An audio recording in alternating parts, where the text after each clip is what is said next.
líderes de alta relevância a responderem aos desafios impostos dentro desse novo conceito de mundo e, com isso, consolidar uma nova postura ética e comportamental, capaz de aprimorar políticas públicas em prol do ser humano, através da ação da diplomacia humanitária e de políticas governamentais de formação de compliance.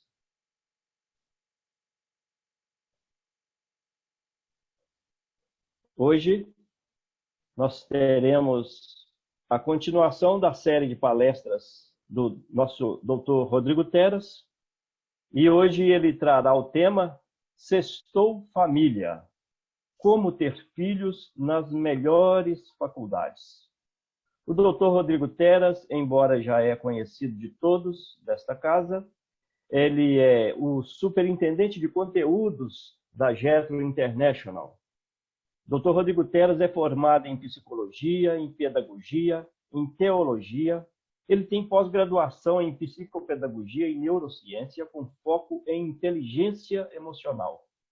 Tem MBA em aconselhamento espiritual pela Regent University, liderança avançada pelo IMD e Master Coach pela International Coach Federation, Master Certified Coach. Leader Training pela Franklin Covey, nos 7 hábitos das pessoas altamente eficazes. Senhoras e senhores, sem mais delongas, eu passo a palavra ao palestrante da noite que fará as suas considerações iniciais, as nossas boas-vindas e, em seguida, fará uso do tempo para a palestra. Ao final da palestra do Dr. Rodrigo Teras, abriremos para perguntas e respostas. As perguntas deverão ser pertinentes ao tema abordado na palestra. Você também poderá fazer a sua pergunta pelo chat, que será lida por nós. Boa noite, Dr. Rodrigo Teras. Bem-vindo. Muito boa noite a todos. Tivemos aí esse momento onde a tecnologia, não é, de alguma maneira tentou nos brecar, não é? Tentou nos atrapalhar, mas cá estamos nós, não é? E deixa eu só compartilhar minha tela.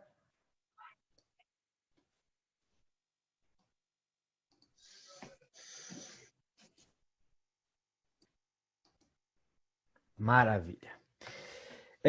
Bom, a ideia toda sexta-feira é nós estarmos trabalhando temas que estejam diretamente conectados com as questões familiares, não é? Então, eu vou trazer convidados, especialistas, para que a gente possa conversar a respeito de família, porque a maioria dos dedos está sempre apontado para acusar as famílias, a maioria dos dedos está sempre prontamente,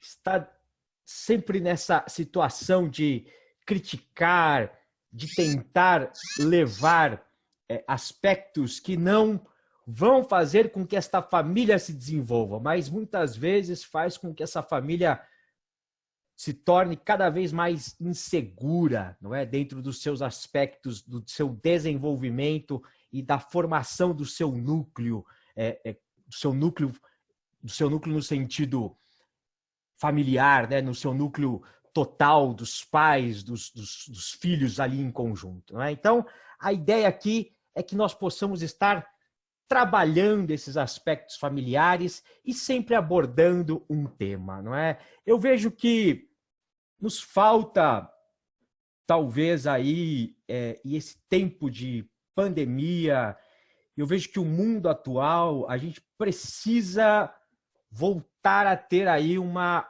unidade mais de comunidade, uma percepção mais de comunidade, né?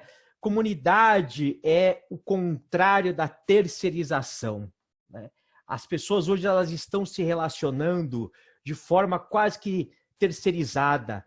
A gente não está mais nos colocando com empatia, nós não estamos mais nos conectando com as pessoas, né? E isso eu vejo que tem sido algo devastador.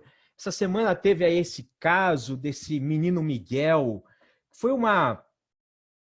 Eu não sei se vocês acompanharam, mas olha, eu tô até hoje extremamente sensível a esse assunto, né?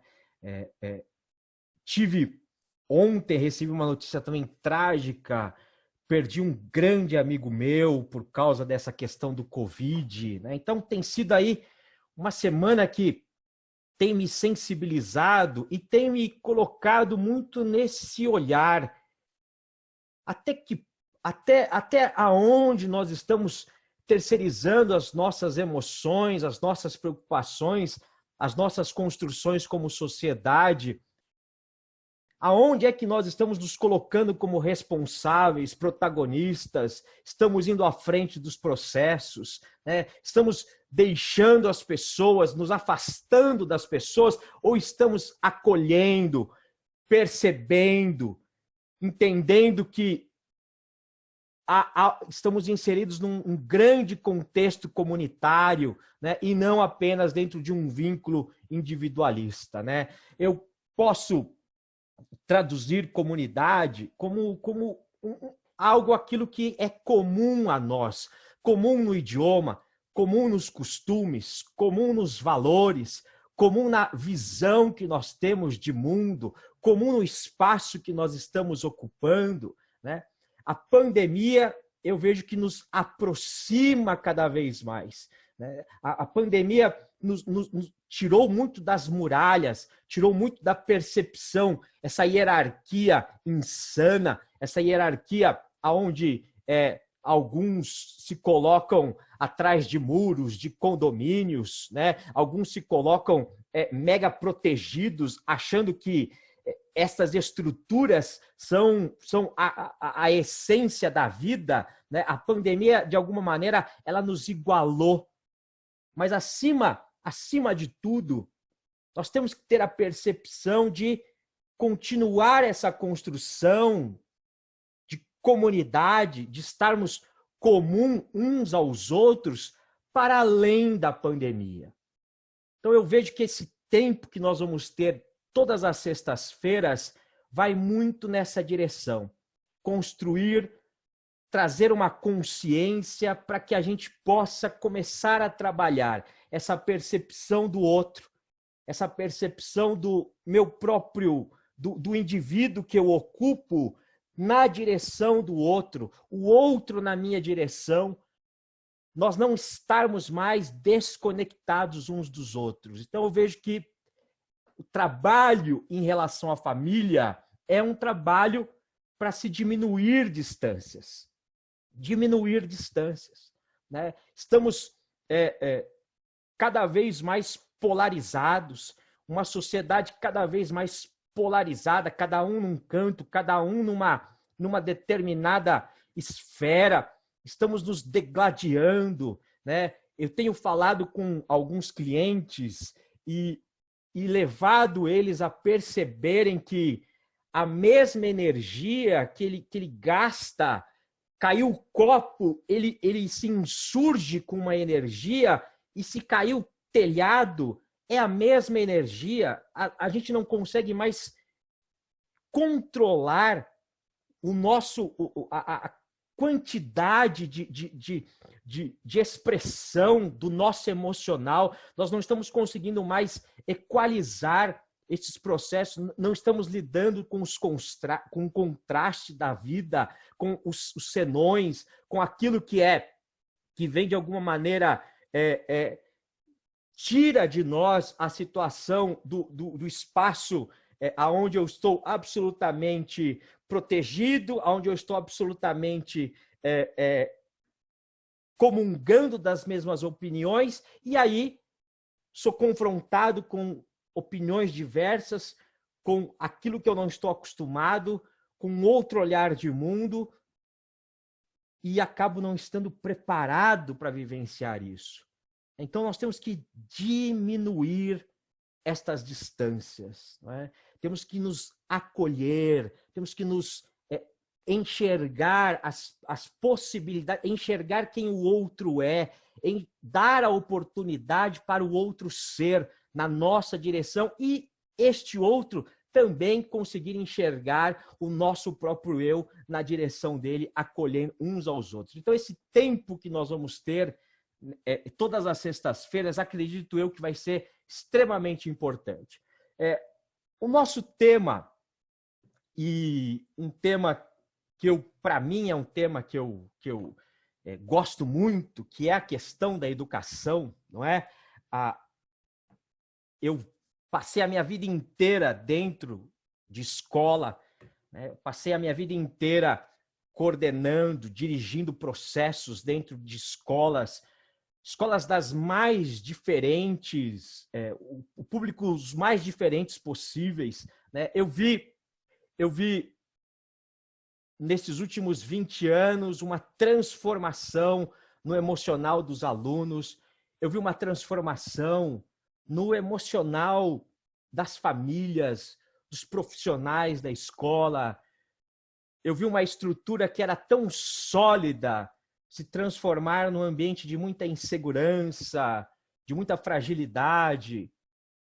Tanto alunos quanto os profissionais, as famílias de um modo geral, todos estão sempre numa situação de muita fragilidade, de muito temor, de muito receio, porque o mundo que se abre, o mundo que cada vez mais está se descortinando, é um mundo sem o menor referencial.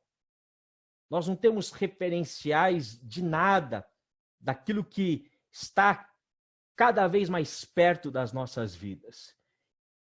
E aí você tem um ambiente que sempre se colocou à frente de todos os processos, e esse ambiente sempre se colocou num processo de, olha, eu cuido, eu guio vocês, eu oriento vocês, eu ensino vocês, não é? Então, essa estrutura chamada escola, essa estrutura chamada de aprendizado, não é? Este instrumento de aprendizado, né? Durante anos ele foi absolutamente concreto, sólido, real.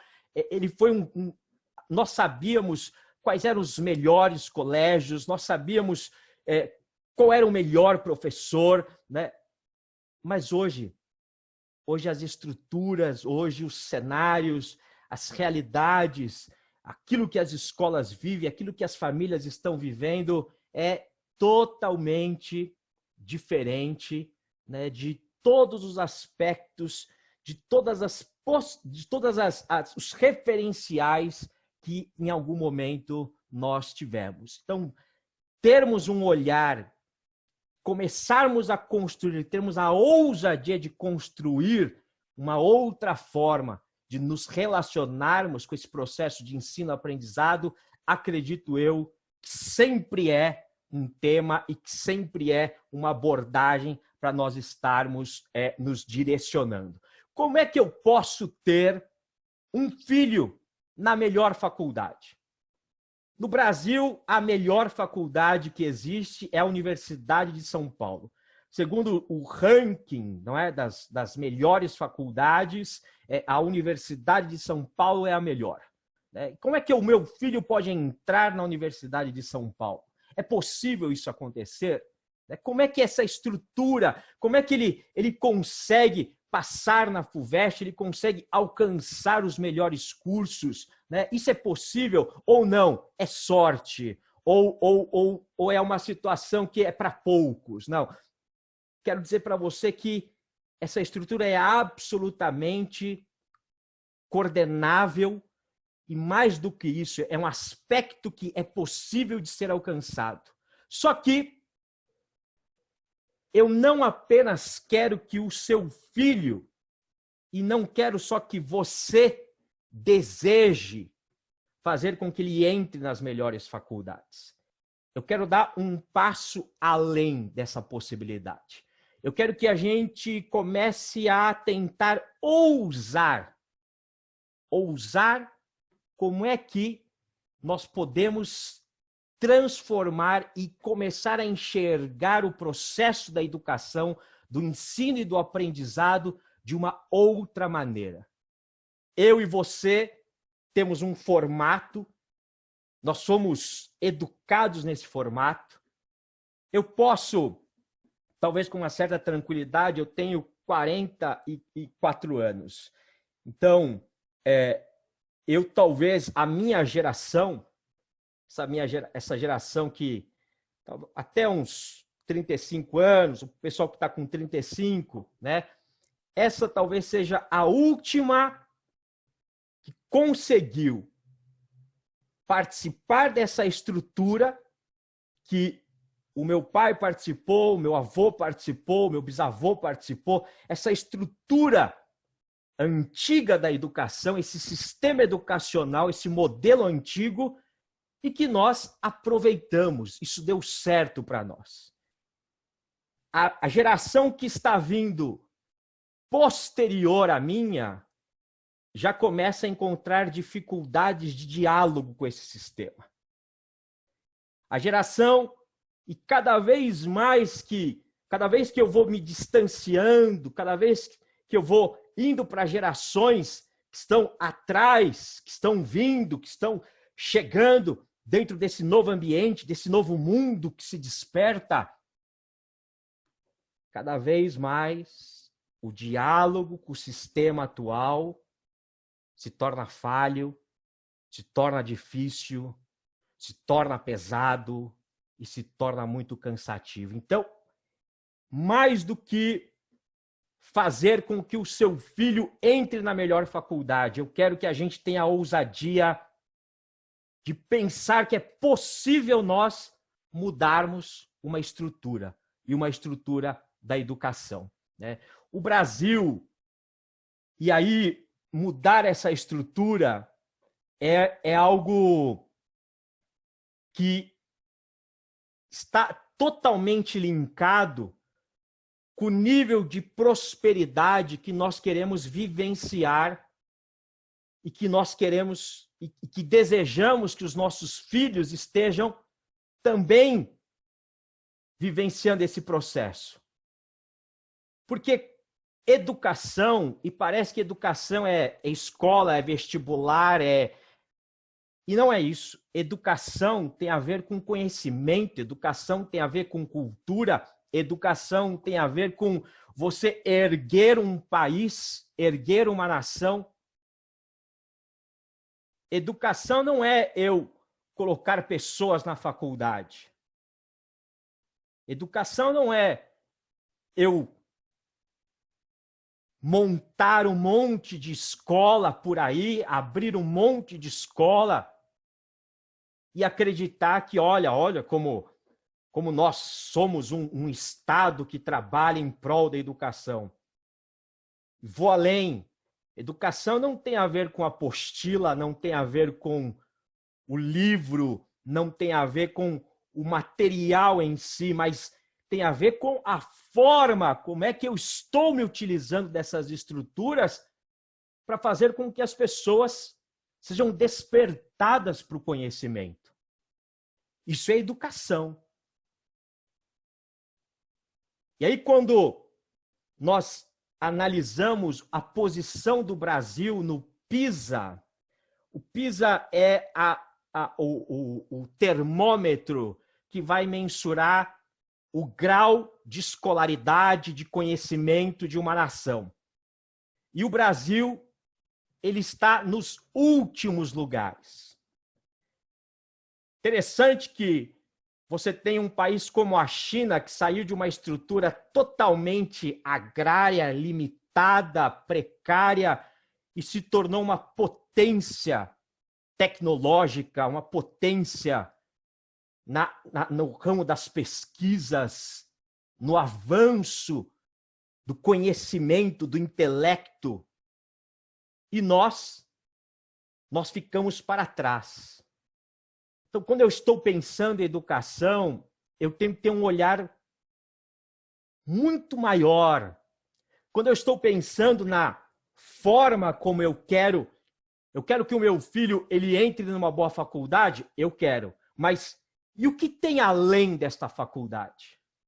E o que tem além dele cursar 4 anos e pegar um diploma e ir para o mercado de trabalho. Tem uma estrutura de país, tem uma estrutura de nação, que nós temos que ter esta visão. Nós que somos líderes, nós que nos colocamos como pessoas em prol do humano e do humanitário, nós temos que ter este olhar de construção de indivíduo e construção de nação.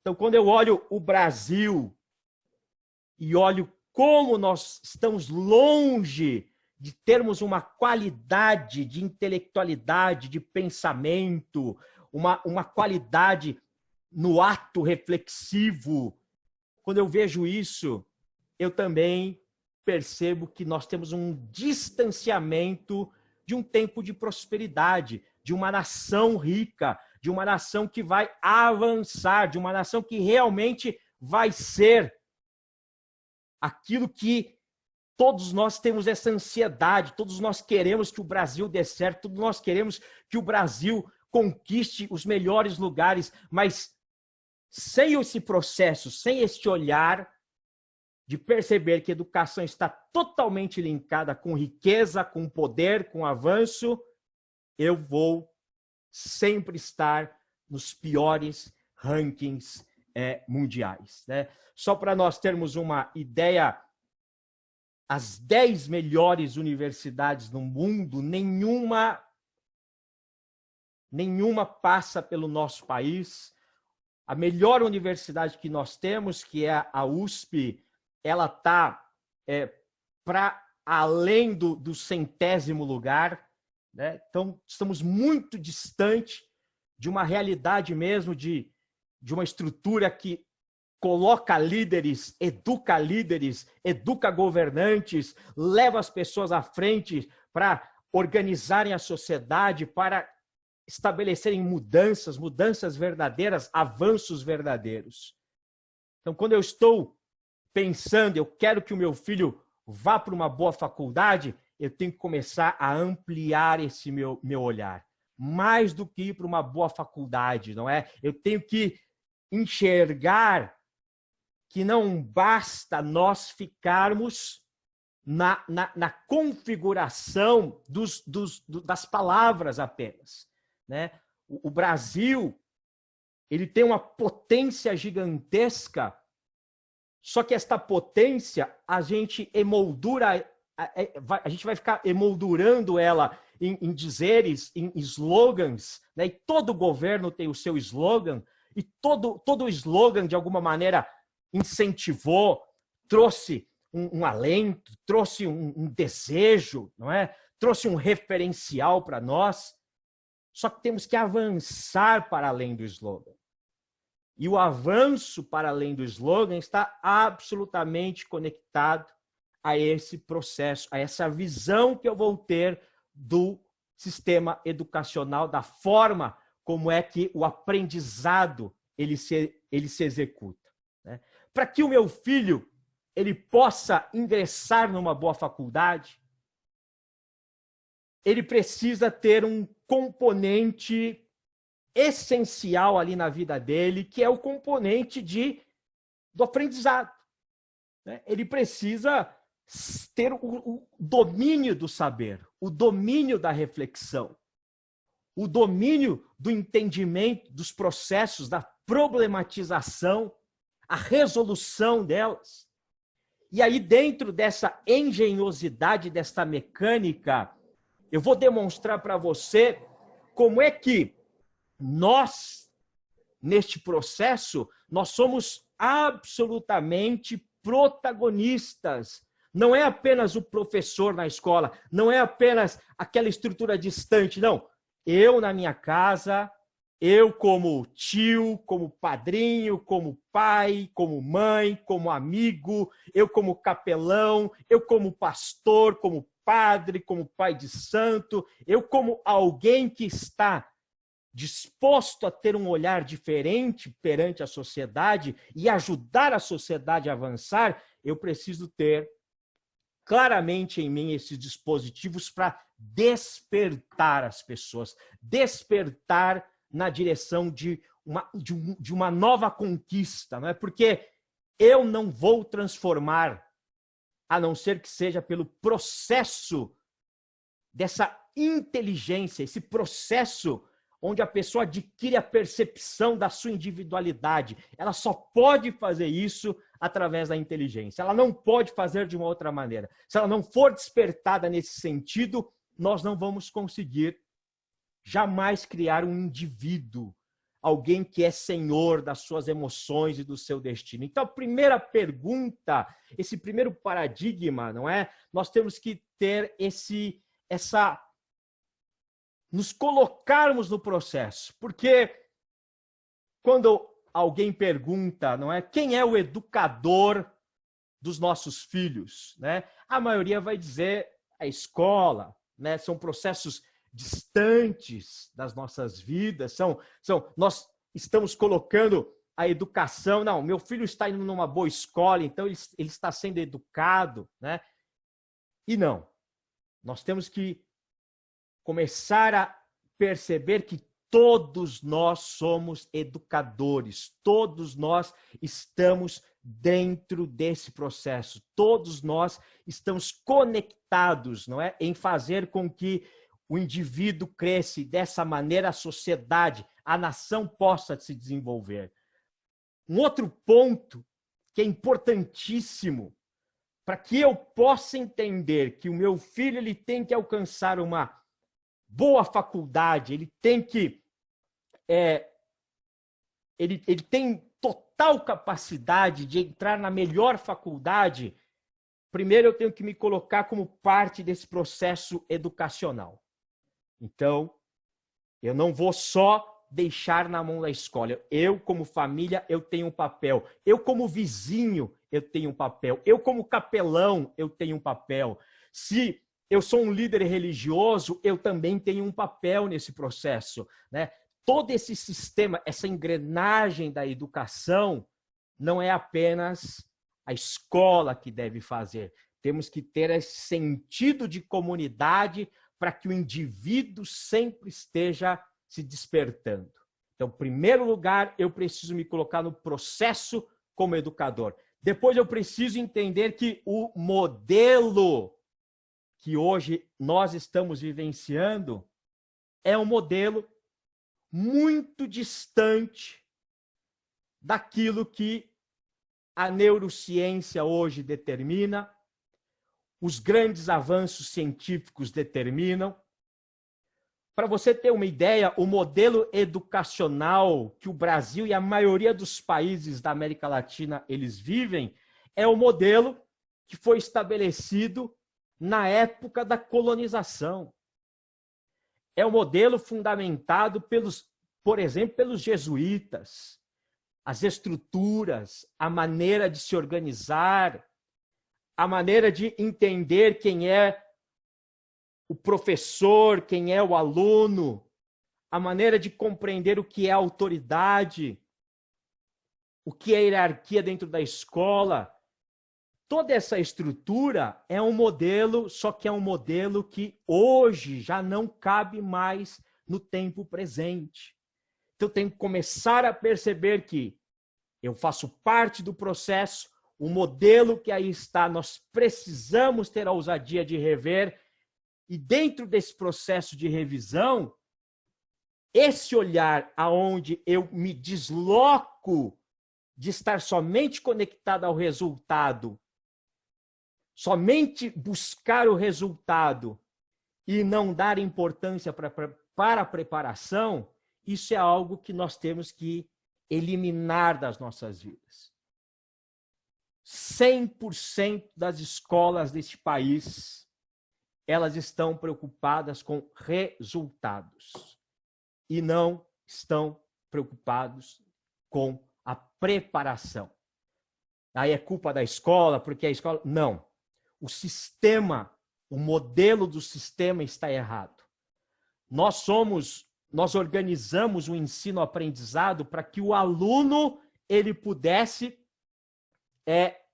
somente conquistar, somente aprender, entre aspas, porque a maioria também não aprende, por causa do resultado. Ele só se valida porque tem prova. Ele só se valida porque ele tem que entrar no vestibular. Ele só se valida porque no final do ano ele tem que passar de ano. Então nós não podemos mais jogar na vivência do descobrir, do aprender, dentro apenas deste aspecto de resultado. Aprendizado não tem a ver com resultado. Aprendizado tem a ver com liberdade, construção do indivíduo, protagonismo. Aprendizado tem a ver com riqueza, com plenitude. Aprendizado tem a ver com o olhar na direção do outro, dele mesmo. Aprendizado é alma, é transcendental. Agora, se eu só coloco dentro deste olhar de resultado, então eu começo a me distanciar daquilo que vai impulsionar e vai fazer com que o meu filho, com que estes alunos, com que esta geração de país se torne uma geração grandiosa. Nós temos que perceber que o sistema hoje que nós temos, ele é um sistema que ele vai muito mais direcionar todas as forças na busca desse resultado. O saber, a construção desse saber, ele é deixado em uma estrutura secundária, às vezes, dependendo da escola, pouco importa. Por quê? Porque é necessário os resultados, é necessário o fechamento, é necessário a pessoa estar entregando, os professores têm que fechar o ano, os alunos têm que fechar o ano, a apostila precisa ser encerrada, precisa passar para o outro livro. E educação não é isso, saber não é isso, aprendizado não é isso. Impulsionar o meu filho para ele ter riqueza, para ele avançar na vida dele, para ele ir além daquilo que eu fui, não tem a ver com essa estruturação somente de resultado. Eu tenho que ter este olhar de que o saber precisa ser um ingrediente, o saber precisa ser apaixonante, não é? E quando eu me coloco somente dentro do resultado, quando eu só vou olhar para a questão do boletim, não é? Eu vou me direcionar. Quantos pais, e aí eu vejo uma transformação no decorrer da relação da família com a escola, que isso é muito nítido. A família é uma grande comunidade no infantil e no fundamental 1, principalmente. É uma grande comunidade, a família é participativa, a família vai nas festas da escola, os pais estão ali, o filho vai dançar na festa junina, o pai está ali com o celular, tirando foto, está empolgado, o pai sabe o nome da professora, o pai participa. Eles estão ali muito conectados com a realidade daquela criança e com o dia a dia, o seu dia a dia dentro daquela estrutura escolar de ensino, de aprendizado. As conquistas da escola são conquistas da casa, as conquistas da casa são conquistas da escola. Tem uma troca, uma sinergia maravilhosa. Aí no decorrer do processo, no Fundamental 2, e aí no ensino médio isso é quase que... Isso rui quase que por completo, não é? Essa relação, ela se distancia de uma forma brutal. Antes os pais estavam lá, pertenciam. E aí houve um distanciamento. E esse distanciamento tem a ver com este olhar de resultado. Porque aí eu começo a enxergar que a escola tem que fazer o meu filho ir para a faculdade, entrar nas melhores faculdades. Aí eu começo somente, inclusive, a enxergar que o aprendizado do meu filho tem a ver com nota, tem a ver com prova. Aí eu vou começar a ter as tragédias, não é? Eu vou obrigar as crianças a lerem. Eu vou obrigar eles a lerem livros. Eu não vou criar um espaço para que eles possam se apaixonar pela leitura. Eu vou criar sistemas de cobrança, sistemas onde trabalhos, exposições, e não só com o aluno, mas com o profissional, com o professor, constantemente. Isso vai estar, conforme os anos vão passando, cada vez mais estruturado, e este peso vai distanciando o saber e vai aí trazendo somente para essa ideia de resultado. E é uma ideia que poderia, se a gente falasse assim, olha, mas a gente escolheu ser assim. A gente escolheu, ó, nós queremos ser assim.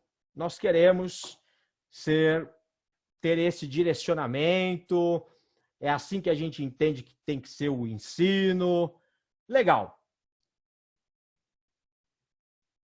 Só que o problema qual que é? É que, além de tudo, o sistema que nós estamos criando, ele é absolutamente falho. Porque o que é o cursinho, senão um espaço para denunciar claramente que aquela proposta, que aquelas escolas elas se colocaram onde elas determinaram de um ano para o outro que, olha, daqui para frente a nossa relação vai ser por resultado. Então, daqui para frente eu vou prometer para você que o seu filho vai entrar nas melhores faculdades. E o que o cursinho representa? O cursinho é a denúncia de que essas escolas não cumpriram com aquilo que elas prometeram. Porque o pai foi lá, o pai pagou 10 anos, 15 anos, 18 anos, e aí, no momento, no ápice, no fechar, no grande finale, o aluno não entrou na faculdade. Passou de ano, terminou o ensino médio, mas não entrou na faculdade. Aí ele tem que fazer 1 ano de cursinho, 2 anos de cursinho para entrar na faculdade. Então, dentro desse olhar de resultado, se nós estivéssemos realmente criando um sistema para que isso estivesse acontecendo, o cursinho não iria existir. Então, nós temos um sistema que, ao invés de premiar o saber, vai estar glorificando os resultados. Só que, dentro desses resultados, eles não existem. Eles estão sempre sendo jogados para frente. E o saber verdadeiro, o despertar desse processo reflexivo, desse processo de riqueza, ele acaba não acontecendo. Nós temos que compreender que, quando eu falo de educação, quando eu falo que o meu filho ele tem que entrar na melhor faculdade, isso tem a ver com a palavra inteligência. E a palavra inteligência no grego é interligere es. Interligere es é a palavra inteligência no original, que nada mais é do que a percepção do indivíduo despertado, a leitura que esse indivíduo despertado faz em relação ao mundo. É a resolução que este indivíduo ele propõe para o mundo que ele está lendo. Isso é inteligência. Se eu não desperto estas crianças, se eu não desperto esses adolescentes, se eu apenas estou enchendo eles de informações, como é que eu posso fazer a construção? Como é que eu posso entregar para ele uma vida de plenitude? Eu sempre falo que nós temos duas potências dentro de nós. O nosso cérebro, mais ou menos, olha como... Isso é nanotecnologia, hein? 5.000 computadores cabem aqui nessa cachola. 5.000 computadores. Cabem não só na minha, mas na sua cachola. 5.000 computadores. 5.000 computadores funcionando cabem dentro do nosso cérebro. Se eu estudasse 10 anos da minha vida, se eu estudasse a minha vida inteira, 10 horas por dia, todos os dias, eu demoraria 4 séculos para esgotar a capacidade do cérebro. Olha que potência que nós temos. Só que o cérebro, o funcionamento do cérebro, ele vai ter determinadas estruturas para que as informações possam ser captadas. Então, hoje, por exemplo, eu sei que um determinado ponto do cérebro faz a leitura das questões espirituais. Hoje a gente já sabe disso. Hoje a gente já sabe como é que as questões mecânicas, qual é a parte do cérebro que a mecanização ela vai estar atuando. Então, cada parte do cérebro ela vai trazer uma leitura. E os dois principais pontos de aprendizado, eu posso dizer que é o córtex e o sistema límbico. São os dois principais pontos de aprendizado.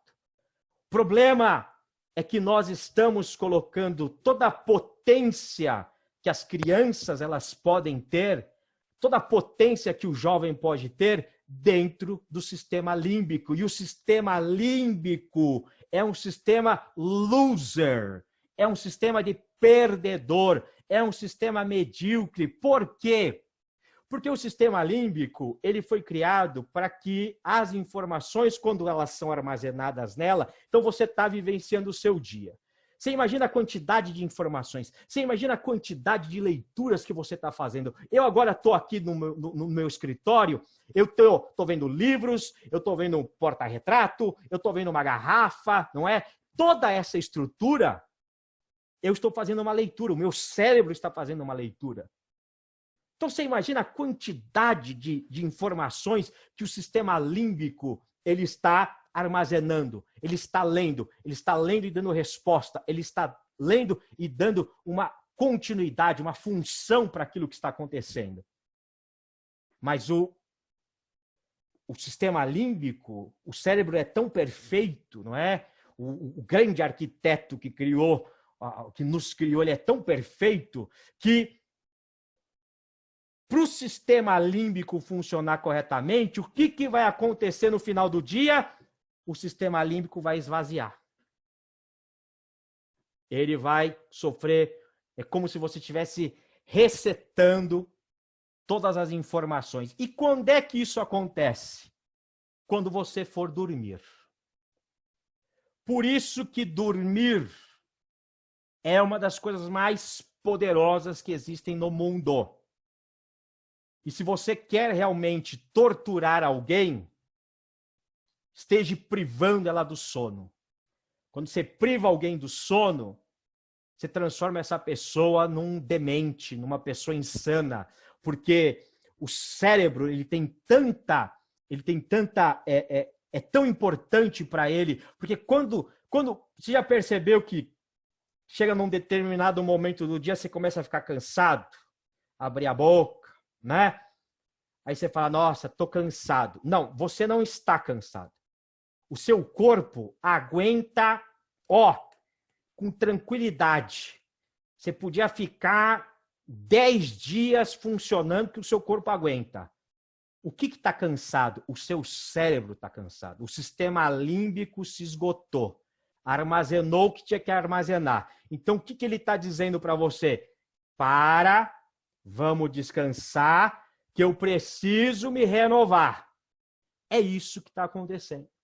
quando você dorme, você não dorme para descansar o corpo, você dorme para descansar o cérebro. Você dorme para que o cérebro se desligue. E qual é o mecanismo principal que o sistema límbico vai se utilizar para que informações sejam jogadas fora e outras informações sejam conectadas? Sabe qual é o sistema que o cérebro vai se utilizar para que esse mecanismo de abrir e fechar, conexão e desconexão aconteça? Esse mecanismo se chama sonho. Sonho.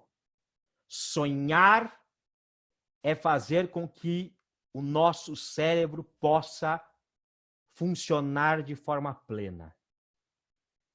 Por isso que quando você priva alguém do sono, qual é um dos principais sintomas que essa pessoa vai ter? Ela vai ter alucinações. O que é uma alucinação? Nada mais é do que você sonhar com os olhos abertos.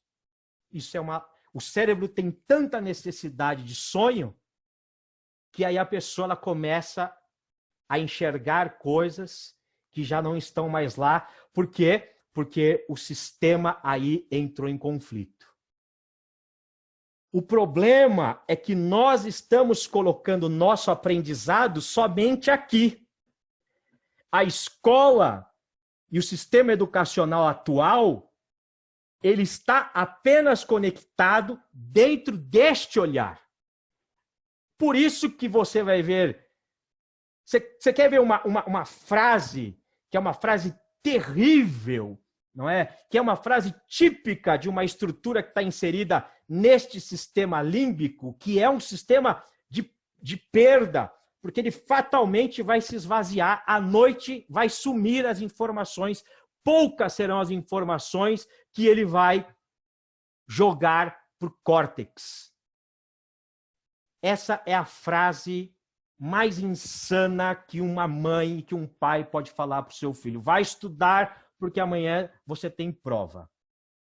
Eu vou dizer para você, se você falar isso para o seu filho, se você falar isso para a sua filha, não é? Você está condenando ele a vivenciar esse processo de loser, de perda. Por quê? Por que ele tem que estudar um dia antes? Por que ele tem que estudar em cima da hora? Se você tem um filho adolescente, provavelmente você já passou por isso. O seu filho virou para você e falou: mãe, amanhã eu tenho prova, me acorda às 4 para eu dar uma olhada antes de ir para a aula. Por que ele faz isso? Para manter a informação no sistema límbico.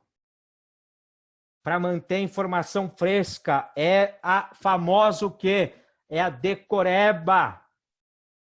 É que alguns professores têm a coragem de falar isso, que eu já ouvi professor falar isso para aluno. Decora, querido, para passar de ano. Decora, é simples, decora. Agora, como é que eu estou colocando a riqueza do saber somente dentro dessa estrutura límbica que, no final do dia, o que vai acontecer? Vai esvaziar. Então, o problema é que nós estamos num sistema educacional que, como é um sistema que está promovendo prova, promovendo vestibular, só alinhado com o resultado, então, validar-se pelo sistema límbico está ok. Porque no final do ano ele passou, só que não aprendeu nada. Porque foi tudo sendo jogado fora. E aí você vai ver, isso aí nas nossas vidas, quem é pai, quem é mãe, que o filho virou e falou assim: ai, pai, vem me ajudar aqui nesse cosseno, né? Cosseno, olha a palavra, cosseno, né? Aí você fala assim, ah, filho, faz tanto tempo que eu vi isso, pai não lembra de nada. Pai não lembra de nada porque não aprendeu. Não aprendeu. Porque se tivesse aprendido, não esquece. Você sabe andar de bicicleta? Você saiu já da época das rodinhas, né? Se você já saiu das rodinhas e você sabe andar de bicicleta, querido, você pode ficar 10 anos sem andar. A hora que você subir numa bicicleta, você vai dar até uma cambaleada, mas você vai andar. Você vai andar. Eu tô tão acostumado com carro automático, né? Que recentemente meu carro foi para revisão, aí o seguro me deu um carro mecânico. Mas me senti um idiota, porque o meu carro tem bip, tem câmera, né? Eu fui dar ré e bati, porque não fez bip. Né? Eu tô acostumado a bip, bip, bip. Né? Eu fui indo, pá! Não ouvi. Aí lembrei, pô, esse carro não tem. Né? Mas, depois de ter batido umas 4 vezes, aí voltou a informação de como é que dirige um carro mecânico. Por quê? Porque eu aprendi. Eu sei mudar. No primeiro momento, enfiei o pé na embreagem, foi aquela coisa, afogou, né? Deu aquele tremelique, né? Mas, daqui a pouco, opa, voltou. É como se você resgatasse aquilo, porque eu aprendi. E se eu aprendi, está em mim. Eu não decorei. Eu não fui lá decorar como é que dirige. Da mesma forma, nós deveríamos aplicar isso para a escola, para o aprendizado. Temos que deslocar os nossos filhos dessa estrutura somente límbica. E qual é a estrutura, então, que eu tenho que colocar o meu filho? Se não é nesse potencial do loser, se não é nesse potencial do perdedor, aonde é que eu tenho que colocar o meu filho? No potencial do campeão. E onde é que é este potencial do champion? We are the champion, my friend. Vamos cantar junto. We are the champion, my friends. Né? Onde é que é esse potencial? É no córtex. O sistema límbico, ele está lá para o seu dia a dia.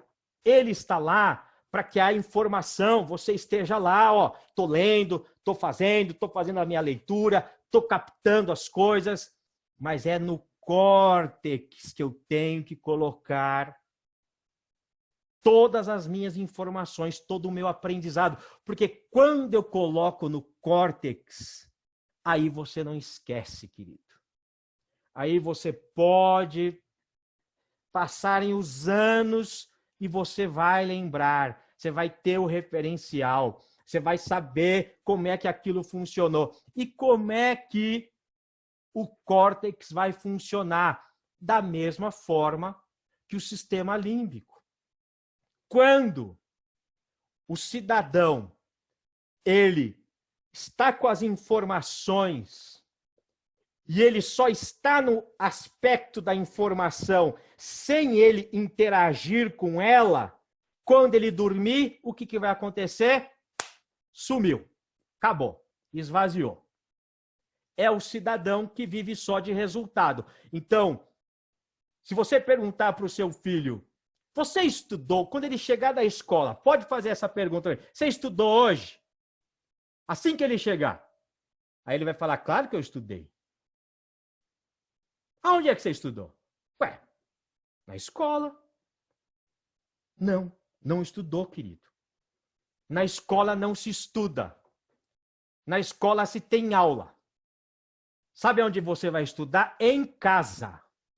Isso é estudar. Na escola, eu vou ter o panorama geral. É o sistema límbico que vai estar funcionando. Então, eu estou lá. Estou tendo a aula, estou recebendo a informação. Agora, quando eu chegar em casa, aí eu vou estudar. Quando eu for estudar, aí eu vou interagir com aquele conhecimento.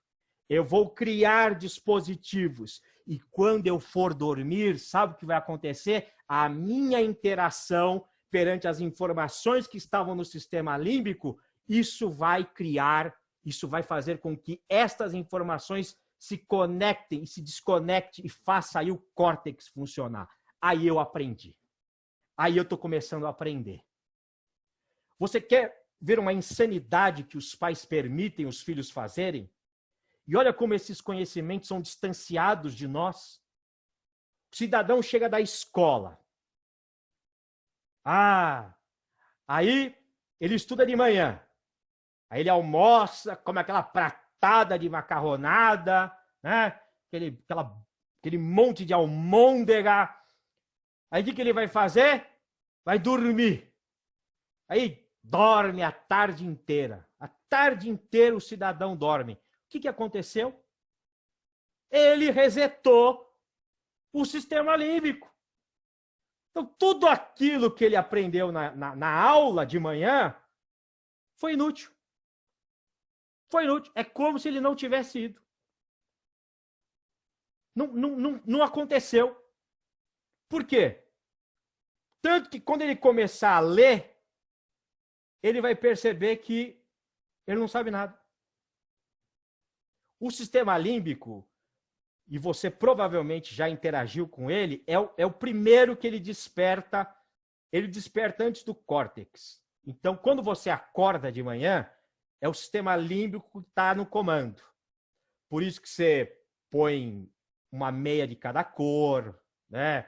Você escova o dente com hipoglós, né? Com creme de barba, né? Porque você ainda está naquela coisa.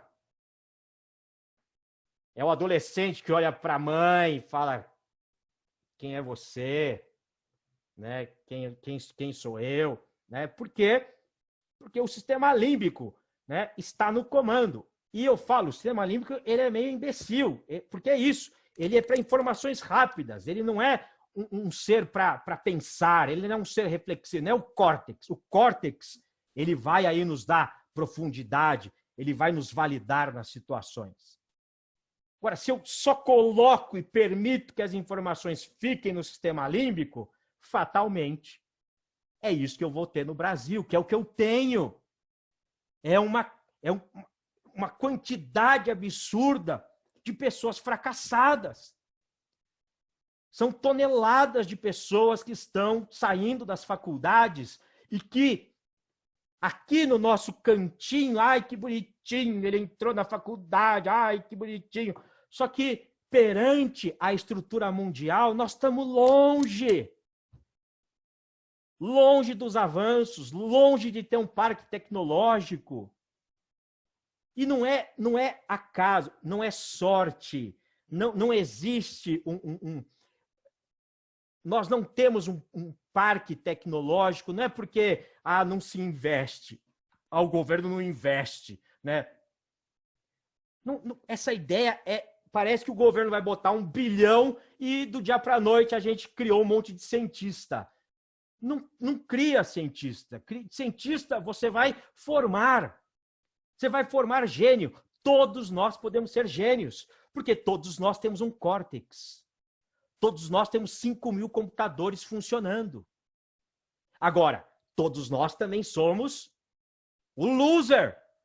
Somos esse ser meio idiota.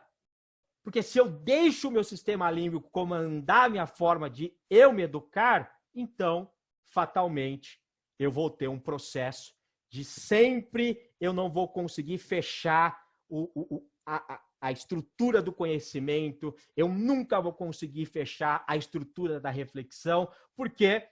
Porque eu só estou dentro desta zona límbica, né? Então, quando eu estou interagindo com o córtex, qual seria o cenário perfeito? O cenário perfeito é: mas meu filho não pode dormir à tarde? Claro que ele pode, mas que ele durma 15 minutos, né?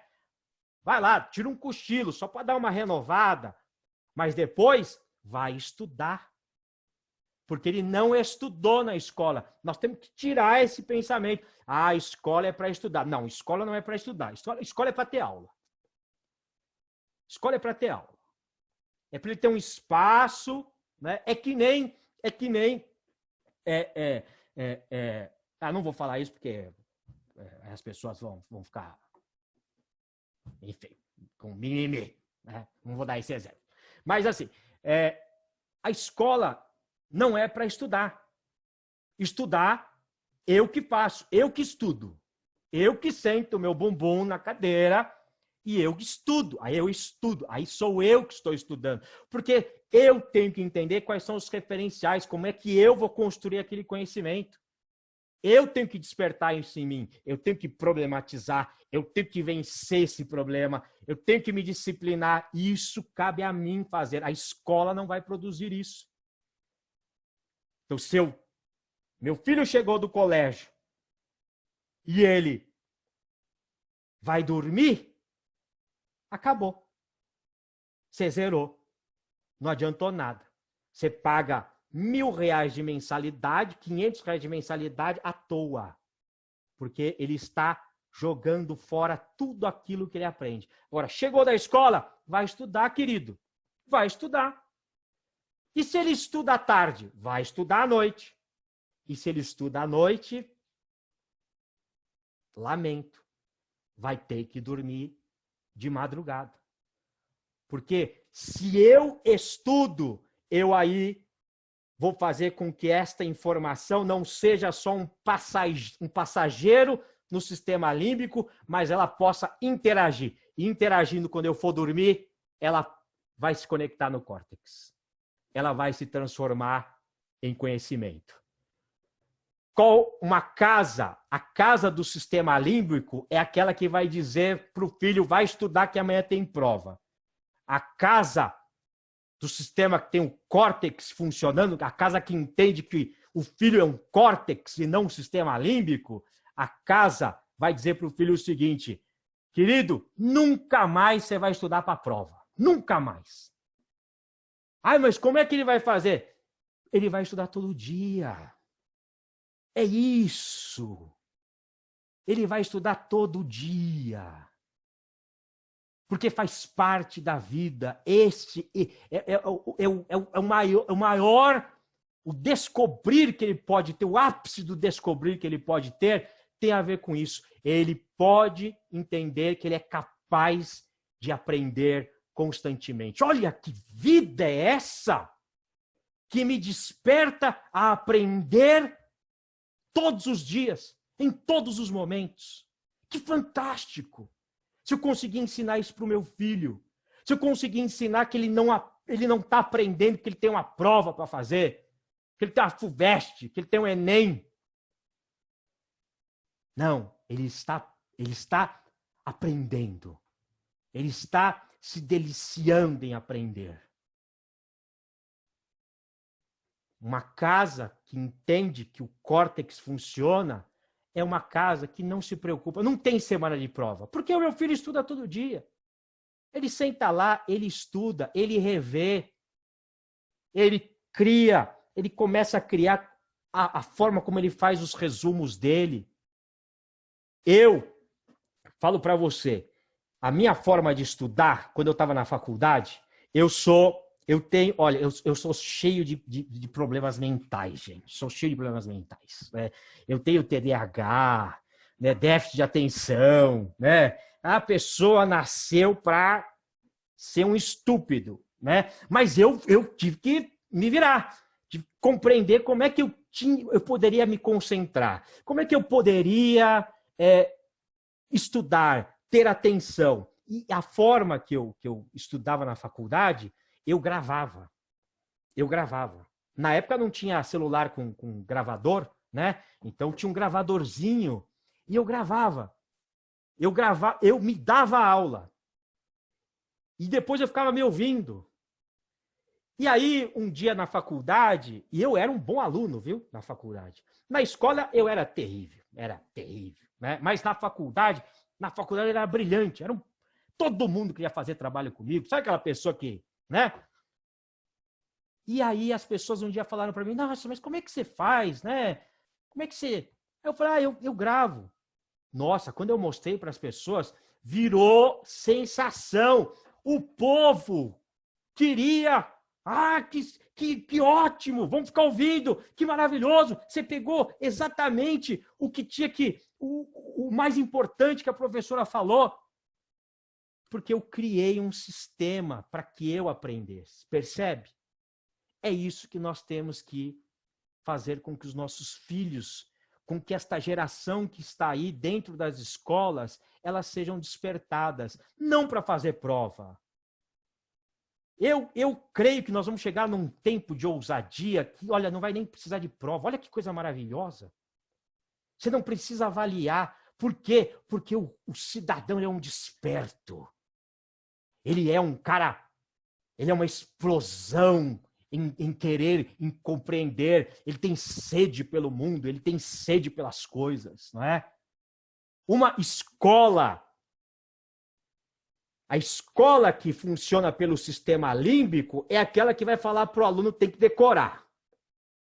Agora, a escola que entende que o aluno funciona por um córtex, essa escola vai entender que o cérebro, ele vai, as informações serão escritas, né? O saber será escrito conforme conforme eu vou reconfigurando as redes neurais. E eu só consigo fazer isso se eu criar esse vínculo, se eu permitir com que esse aluno, ele crie, ele tenha a espontaneidade de criar o ambiente de estudo dele, o ambiente de informação dele. Eu tenho que guiá-lo, não é? Não vai dormir, moleque, fica acordado, né? Mas eu tenho que deixar ele compreender. Como é que você vai fazer? Você vai fazer post-it? Você vai fazer com caneta colorida? Não sei. Você vai criar você. Eu lembro quando eu era menor, né? Eu virei para minha mãe e falei assim: mãe, não gosto de ler. Imagina, minha mãe é professora da USP. Olha aqui, falar isso para... Eu não gosto de ler, acho chato ler, né? Tenho dificuldade de ler. E aí, eu sei lá, mãe, talvez eu me torne um cara meio idiota se eu não conseguir mudar isso na minha vida. Aí a minha mãe virou para mim e falou assim: desculpa, filho, mas você já é um idiota, porque se você não gosta de ler, né? Você já tem problemas, meu filho, né? Não quero ser desagradável com você, né? Mas você precisa perceber isso, né? Aí eu falei: mas como é que eu mudo isso? Aí ela falou para mim uma das frases mais maravilhosas que existem no mundo. Ela falou para mim: filho, tem bilhões de livros. Algum foi feito para você. Começa a ler. Aí, se eu não gostar, muda. Ué, mas pode mudar? Pode. Porque você tem que buscar aquilo que se conecta com você, aquilo que faz sentido para a sua vida. Não gostou desse? Vai para o outro, vai para o outro, vai para o outro, vai para o outro. Eu sei que, olha, eu fui até que um dia eu encontrei na biblioteca da escola um livro juvenil de Shakespeare. Era uma linguagem juvenil de Shakespeare. E eu fiquei apaixonado por aquele livro. Eu ficava com aquele livro, eu devolvi e pegava de volta, devolvi e pegava de novo, devolvi e pegava de novo. E daqui a pouco eu falei para minha mãe: olha, eu li esse aqui, maravilhoso, e falava para ela, e ela falava: mas vai para outro, não fica só nesse, vai para outro. E ela começou a me dar outros livros dentro dessa direção.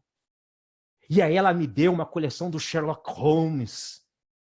E aí ela começou a me despertar para... E aí eu aprendi a amar a ler. Porque alguém me ensinou que aprender não era chato e aprender não era obrigatório. Aprender era um despertar do meu próprio eu. Despertar desse meu protagonismo. Não só para mim, mas nessa diligência na direção dessa nossa sociedade.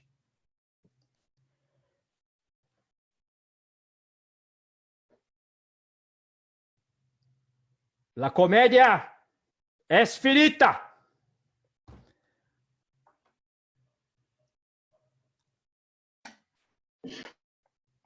Ok, doutor Rodrigo Teras, já podemos passar para as perguntas e respostas? Eu fui mais rápido hoje, porque por causa do tempo, gente, né? Então, talvez você sentiu, tipo, pô, o cara tá, sei lá, maluco, tá, não parou, não respirou. Mas eu estava preocupado com o tempo, na verdade, né? Então, perdão se eu fui muito afobado, né? Perdão se eu fui muito afobado, né? Ok. Pois bem, obrigado, doutor Rodrigo Teras, pela sua palestra. Eu, se me permite, eu vou abrir já a fase das perguntas e das respostas. E lembrando aos participantes que tem que usar o aplicativo para levantar a mão. Se você estiver usando o computador, você clica em participantes e clica em levantar a mão ou raise hand. Se você estiver usando o celular, no canto inferior direito da sua tela tem 3 pontinhos, você clica e aparece lá levantar a mão. Eu vou, se me permite, eu vou começar fazendo um comentário e para o doutor Teras fazer uma consideração, que é o seguinte. É muito pertinente a abordagem que o senhor fez, doutor Teras, e eu tive a experiência de testar isso, eu acho isso muito interessante, porque eu, até o ano passado, final do ano passado, eu estava lecionando na faculdade, no curso de Direito, e eu fazia o seguinte com meus alunos. Gente, vai ter prova tal dia, e na véspera eu vou fazer a revisão da matéria com vocês. Mas se preparem, porque tal dia é prova. Na véspera, eu passava todas as questões da prova com eles. Todas as questões da prova. E eles erravam a prova. E depois eu fazia o contrário. Gente, vamos fazer uns exercícios aqui, você só não pode conversar com um colega, não pode olhar no material. É só para testar se eu estou conseguindo comunicar com vocês e tal. Porque se não tiver, eu vou ter que mudar a minha didática e coisa e tal. Vamos fazer esse exercício aqui. Quem terminar até pode ir embora e tal. E dava a prova para eles. A maioria se saía bem. Então, é um teste que eu gostava de fazer, porque eu, há muito tempo, realmente eu não acredito nesse sistema de prova, e eu vejo a dificuldade que tem as instituições de lidar com isso, de mudar o sistema. Lá eu era chamado a atenção pelo coordenador do curso, você não pode fazer dessa forma, cara. Mas assim, os caras têm que aprender. Não adianta eu aplicar o sistema e ele não aprender. Eu gostaria que o Galaxy 5 não compartilhasse a tela, por favor. Por favor, Galaxy 5, por favor, tirar sua tela. Pois bem, então, continuando, o que eu estava dizendo, eu tinha essa dificuldade. E eu percebia que os professores não sabiam lidar com isso. Os professores não estão preparados também para o lúdico. E às vezes, eu estava lá cantando, fazendo piadinha com as músicas para poder liberar o lúdico na sala, para poder gerar aprendizado. E os professores falaram, você não pode ficar fazendo isso, cara. Isso aqui é uma escola de direito. Você está formando os novos juristas e não sei o quê. Então, eu queria só fazer essa colocação, se você quiser fazer algum contraponto. Na sequência, nós temos aqui, pela ordem de inscrição, nós temos o Galaxy 5, que eu não sei qual é o nome, e quando você for usar o microfone, por favor, diga seu nome, de onde está falando, por gentileza. O Angelo Scapelli e a Valéria Pimenta. Nesta ordem, com a palavra... Deixa eu só fazer um comentário sim. do que você falou, né? É exatamente isso. E assim, eu trabalhei a vida inteira na escola, né? Eu não estou aqui dizendo que a escola está errada. Eu estou indo além. É um modelo que nós... E não é que ele está errado. Por muito tempo ele funcionou. Foi ótimo. Né? Se você pegar lá o primeiro colégio do Brasil, onde é que é? É lá no Rio de Janeiro, Colégio Dom Pedro. Né? Dom Pedro II. Está lá, bonitinho. Quem criou foram os jesuítas. Né? E a mesma estrutura está lá. É igual. E é a mesma estrutura que nós usamos hoje. É a mesma. Né? Agora, funcionou por muito tempo. E foi extraordinário. Mas o mundo atual requer um outro nível, né? As pessoas estão numa outra percepção de vida, né? Num outro nível de conhecimento. O aluno já chega, né? Outro dia eu vi o Augusto Cury falar isso. Uma criança de 7 anos, tem mais conhecimento, tem mais informação do que um César da época de Roma. Como é que pode? Ele já chega na escola com mais conhecimento do que um César. Então, é essa estrutura que nós temos que entender que não dá, né? E é cruel, às vezes, com a escola, João. É cruel com os professores, né? Porque lança o cidadão, olha, se vira, meu amigo. Se vira. 200 dias letivos, né? Se vira. Entendeu?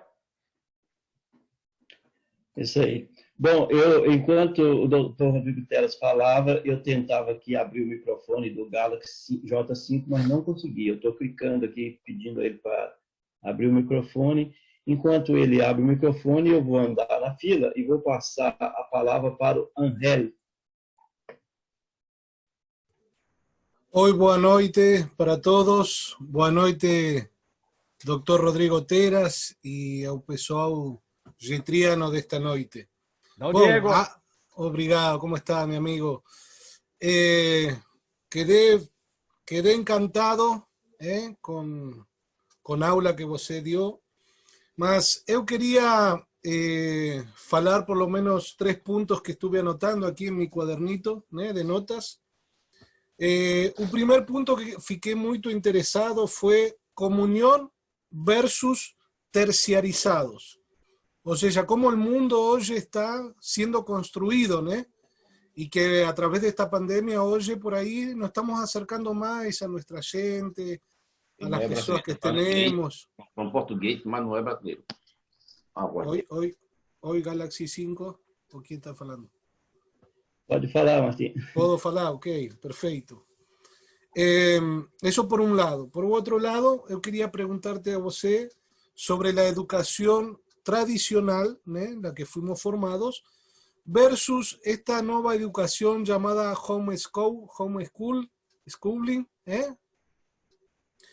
E você falou acerca de las universidades privadas, né, aqui seria privadas, né, donde, ou particulares seria em português, versus las universidades públicas. Ou seja, você deu um índice de quais eram as melhores universidades e como nossos filhos poderiam entrar nessas universidades, ¿no? E aí eu consideraria que muitas coisas passam por la pessoa mesma, né? E há muitos exemplos onde a pessoa tem desde pequeno, desde uma idade média, o objetivo de alcançar algo. Então essas mais ou menos são minhas perguntas para você. Como hoy trabajamos con esta generación en esta educación, donde hoy por ahí las personas con este enseño a través del homeschooling tienen más preparación que con el sistema educacional tradicional. No sé si comprendió, doctor. Sim. Eu tenho um certo pé atrás com homeschool. Tem um certo... Por quê? Né? Porque eu vejo que se vou usar o Brasil como exemplo, né? A gente não tem nem a estrutura formada, realmente o entendimento da construção, da importância do ato escolar, tendo como prioridade e visão a escola. Imagina deslocar isso para dentro de uma casa. Quando você pega os Estados Unidos, e aí os Estados Unidos ele tem uma tradição de ensino e aprendizado. Isso faz parte da identidade deles, não é? Aí você deslocar isso, você possibilitar para essa família ela ter a gerência desse processo e o Estado gerenciar, de alguma maneira, traçar as regras para que isso aconteça, é totalmente diferente de um país como o nosso, que não sabe sequer valorizar o professor, a escola, a identidade do ensino-aprendizado. Nós não temos isso. Isso não faz parte do nosso dia a dia. É o que eu falei. A gente acha que aula tem a ver com estudar. E não tem a ver. Estudar é um aspecto do indivíduo. Isso é contínuo. Eu saio da escola e eu continuo estudando. Eu estudo todo dia.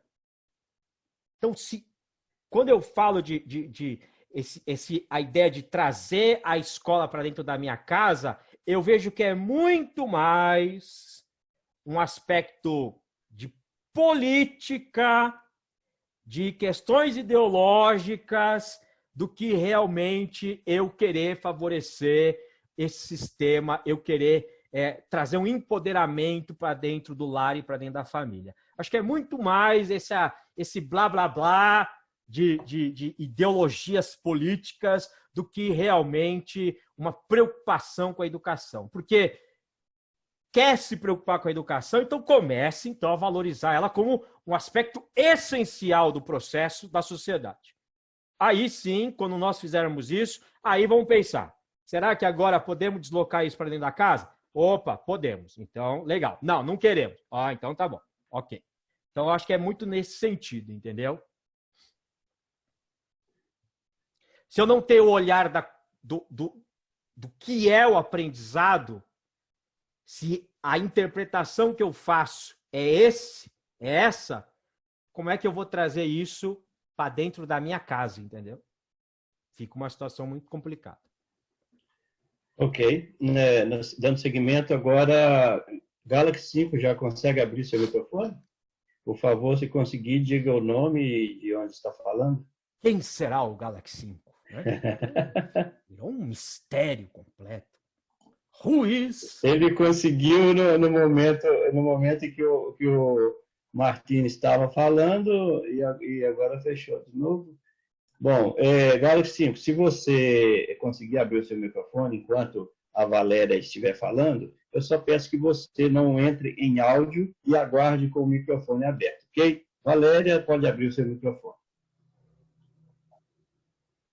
Boa noite a todos. Parabéns, doutor Teras. Eu fico aqui babando, querendo mais. E, enfim, é difícil fazer uma pergunta com todo esse contexto. A gente precisa contextualizar também para poder perguntar. Aí o doutor João Arlindo agora me corta o microfone, mas enfim. Eu vou tentar fazer assim, 3 tópicos, 4. Minha mãe tem 84 anos, ela aprendeu, é semi-analfabeta, ela chegou ao 3º ano primário depois de muitos anos, mas ela sabe cantar o hino da independência da França e sabe contar algo da história da França. O meu pai, ele aprendeu francês e latim no ginásio. As minhas filhas entrou no sistema apostilado. Não tinha filosofia mais. Meu pai teve filosofia, eu também não tive mais. Já peguei o finalzinho. Mas o meu ainda tinha livros, cartilhas, né? Minhas filhas já entrou em sistema apostilado. Então, vem ali que é já pensando em preparar para o vestibular. E hoje, a gente vê que o pessoal que estuda, passa vestibular, faz medicina, faz engenharia, isso, aquilo, trabalha em 2, 3 empregos, em 2, 3 hospitais, e é um mercado assim insano. E a gente vê pessoas que teve o 2º ano primário, milionários, a gente vê empresários que semi-analfabetos. Eu tive a oportunidade de entrevistar alguns que têm frotas e frotas de caminhão, de ônibus, enfim, ou que está no agronegócios. Então, assim, existe uma pressão mercadológica para você ter um cara estudado. Então, ele precisa ter uma faculdade, ponto, hoje. Mas você vê que quem são os bem-sucedidos nem sempre são os que fizeram faculdade. Só que se a gente também estudar para ser bem-sucedido, nós estaríamos vendo a questão capitalista. Nós temos que ser bem formados, na realidade, né? Nós temos que ter uma educação e sermos bem formados e adquirirmos conhecimento. Se nós vamos prosperar ou não, aí é obra da oportunidade, enfim, da sua habilidade. Mas a pressão que eu vejo hoje nos meus netos, eu tenho netas gêmeas que querem fazer medicina, as duas, e tem um neto que alguém falou que é bom ser juiz, que tem salário, ele quer ser juiz, 12 anos. Mas para eu conquistá-lo para um livro é uma dificuldade muito grande, porque hoje nós temos um enfrentamento terrível com o celular, sabe? Com jogos, com games. Ele é o cara do game, entendeu? Então, e ele fala, vou ganhar dinheiro com game. Eu vou ficar rico. Entendeu? E a filha cria ele para ficar rico. Fala, minha filha, você não tem que criar ele para ficar rico. Nem todo mundo, já pensou se todo mundo ficar rico? Não é para isso. Mas, enfim, me responda. Olha a responsabilidade de pais, de escola. A escola, nossa, Brasil principalmente, o senhor falou aí dos jesuítas. Eu acho que está mais firmada, 1.200 anos para cá, na era industrial.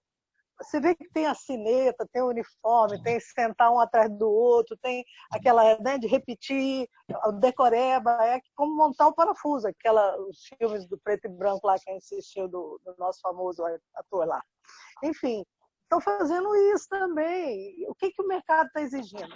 Qual profissão está ganhando mais? É para isso que eu vou estudar. Então eu pergunto ao senhor, como direcionar para o córtex quando o límbico é que está em alta? Não tem muito segredo. É literalmente nadar contra a correnteza, né? Levar essas situações de despertar esse filho a um outro olhar pela vida, né? Talvez, por exemplo, nós tirarmos a pressão deles, de que ele tem que entrar no final do ano na faculdade, né? De que ele tem que não sei o que, ele não tem que nada, ele tem que aprender. E aprender, a gente tem que tirar, isso é essencial, nós temos que tirar o peso do resultado. Os resultados, eles são importantes? Eu acredito que sejam, né? Mas se eu me preocupar com a preparação, é quase que certeiro que vai dar um resultado. Agora, se eu não tenho esse olhar em relação à preparação, alcançar o resultado se torna um ato milagroso, heróico, que é o que acontece no Brasil. No Brasil, ou o cidadão ele tem pacto com o diabo, ou foi Deus que abençoou a vida dele. Não tem meio termo nesse país, né? Ou o cara deu certo, porque ele tem um pacto com o diabo. Esse cara aí deu certo porque o diabo... Ou se não, Deus abençoou ele, né? E nós não temos a criação da valorização do indivíduo, né? Da valorização deste ser que, puxa, olha, ele alcançou, sabe? Ele se tornou um cientista, ele se tornou um ser brilhante naquilo que ele faz, né? Nós não temos isso, né? Somos um país que queimou um museu. Poxa, queimou um museu. Olha aqui. Eu chorei. Eu chorei quando... Eu chorei por 2 motivos. Uma semana antes, eu tinha a chance de escolher. Ou eu vou ver o Palácio em Petrópolis, ou eu vou ver o Palácio lá do museu. Eu falei, poxa, vou ver o de Petrópolis e daqui um mês eu volto e vejo esse aqui. Pô, pegou fogo, cara. Pegou fogo. Cara, foram toneladas de obras, de arte, de artefato e acabou. Então, nós temos esse... Se eu não conseguir levar o meu filho e levar ele para o conhecimento, é isso que a minha mãe fez. Não é grandes passos. Eu não preciso levar ele até o Louvre, né? Legal, se você tiver dinheiro para levar ele até o Louvre, vai ser super bacana, né? Mas se não tiver dinheiro para ir no Louvre, dá uma volta por São Paulo. São Paulo, por exemplo, e aí acredito que em cada lugar deve ter. São Paulo tem um passeio de ônibus por todos os lugares históricos que foram validados historicamente. E é de graça. E é vazio. Ninguém vai. Entendeu? Ninguém sabe. Né? E são pontos. Você não desce, mas assim, você passa, o ônibus passa, olha, e tem o guia, ele explica. É um guia maravilhoso. O cara super, sabe, brilhante, tá lá explicando, trocando com você. Então, se o meu filho não me ver, se ele só me vê vendo Datena, se ele só me vê vendo jogo de futebol, né? Se essa é a visão que meu filho tem de mim, o meu filho nunca me viu pegar um livro. Puxa, meu pai nunca pegou um livro na mão. A minha mãe, os meus pais pegavam livros. Né? Eu gosto de música clássica, que a minha mãe me dava gelatina com música clássica. Sábia. Pilantra, mas sábia. Né? E o Pernalonga tocava música clássica. Né? Então, nós temos que expor os nossos filhos a pequenas coisas e que, no decorrer do processo, farão enormes diferenças. Né? Não queira radicalmente mudar coisas. Não, pequenas coisas. Fecha a televisão. Olha, de hoje em diante, nós vamos ter um ciclo de leitura aqui em casa, viu? Nós vamos ler o livro. Cada um pega um seu livrinho aí, né? E nós vamos ler o livro, nós vamos trocar o que nós estamos lendo, o que nós estamos entendendo. Nós vamos sentar aqui toda quarta-feira e nós vamos sentar e ter essas trocas. É isso daí, entendeu? E se ele está lendo Crepúsculo, legal, lê Crepúsculo, querido, né? E o outro vai ler Machado de Assis. Mas tudo bem, deixa ele ler o Crepúsculo. Deixa ele ler. Duro é se ele lê Crepúsculo com 50. Aí é duro. Aí é triste. Aí é de chorar. É lágrimas. Ok. Agora, na sequência, o senhor Antônio Silva da Conceição, que a gente estava chamando de Galaxy J5. Senhor Antônio, seja bem-vindo. Desculpa aí a demora, mas está com a palavra. E eu só peço que seja objetivo, porque nós já estamos avançados na hora. A minha pergunta é: boa noite. O senhor está falando de onde, senhor Antônio? Salvador. Muito bem. Pode perguntar. A minha pergunta é: o curso vai ter o final quando? Se vão ter o aluno vai ter o certificado? Nós temos eu acho que o Luiz, ele está falando do nosso curso, que a ideia é a gente trabalhar esse aspecto da capelania familiar, né? É isso que você está perguntando. É isso, Luiz? Uhum. Né? Então, isso. A nossa ideia eu quero fazer todas as sextas-feiras, incentivar as pessoas a começarem a refletir sobre família, porque aí, em julho, aí nós vamos começar o processo de mentoria realmente, né? De nos reunirmos, de debatermos todo aquele conteúdo online que já está lá pronto para você degustar. Aí nós vamos trabalhar ele para que você possa ir para a sociedade e estar vinculando aqueles conhecimentos na direção das pessoas, né? Mas eu quero fazer esse primeiro mês de incentivar, começar a despertar, né? Mostrar para as pessoas que, puxa, eu posso falar isso para o meu vizinho, eu posso despertar ele, eu posso fazer uma reunião na escola, eu posso... Então, a ideia é, nesse primeiro movimento, a gente acordar e aí, no próximo mês, nós começarmos aí a nossa turma e, sim, vai ter certificação e tudo mais, né? Dentro desse processo de capelania familiar. São 60 horas de curso. 60 horas de curso. E como a gente vai receber o certificado pelo correio? Online. Tudo online, meu irmão. A vida agora é esse cerco, esse fone, entendeu? Falando com as pessoas, entendeu? Eu abandonei as estruturas. Eu sou online. Certo. Ok. Também a atendente que me cadastrou, ela me apresentou um Um brasão. A gente vamos receber esse brasão também. Vai entrando com a gente. O Teras, doutor Rodrigo, eu acho que o senhor Luiz Antônio está confundindo a palestra com a filiação à Jet International, o EAD da Jet International. Senhor Antônio, essas respostas o senhor vai conseguir com a atendente. Aqui é apenas palestra mesmo. O que o senhor está vendo aqui não faz parte do conteúdo do EAD da Jet. Isso aqui a parte é livre, qualquer pessoa pode participar, qualquer pessoa pode... E estas palestras aqui não têm certificado. São palestras livres, tá? De temas livres que são alinhados ao conteúdo da Jet. Então, eu solicito ao senhor, por gentileza, que o senhor entre em contato com a atendente que está te atendendo para poder tirar essas dúvidas, por favor. Ok? E tomara, Antônio, que você tenha gostado de mim, porque todas as próximas 20 horas do curso de capelania sou eu que dou. Então, assim, tomara que você tenha gostado de mim, porque senão vai ser insuportável você fazer o curso.